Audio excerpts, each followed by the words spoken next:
Ito yung batang athletic na hindi lang basta score ng score. Siya ang player na may aura ng isang superstar. From being the #1 overall pick noong 2020 hanggang sa maging NBA All-Star MVP ngayong 2026, pag-usapan natin ang career trajectory ni Anthony Edwards.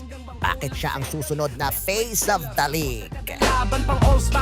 Bago siya naging Ant-Man, isa siyang one-and-done sensation sa University of Georgia.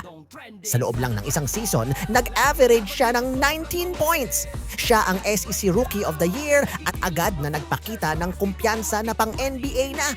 Hindi siya natatakot tumira, hindi siya natatakot bumangga. Yung college career niya, yun lang ang preview ng kung gaano siya ka-explosive. Pagdating sa Minnesota, hindi siya nag-aksaya ng panahon.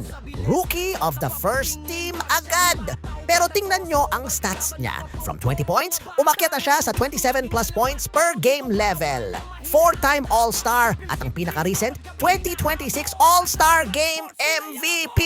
Hindi lang siya scorer, siya ang pusong nagdadala sa Timberwolves.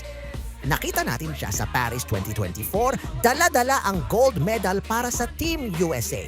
Sa bawat laro, parang laging playoff intensity ang dala niya.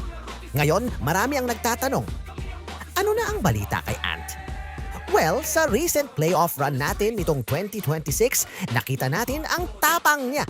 Kahit dumaan sa mga day-to-day minor injuries, dahil sa sobrang paggamit ng katawan sa court, hindi siya nagpaawat. Sa usaping trades, forget it! Siya ang puso ng Minnesota. Wala silang balak bitawan ang taong ito dahil siya ang pundasyon ng kanilang kampanya para sa kampeonato. Sa edad na 24, napatunayan na ni Anthony Edwards na hindi lang siya hype. Siya ay legit.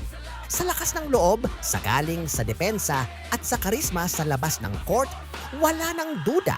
Si Ant-Man ang leader ng bagong henerasyon ng NBA.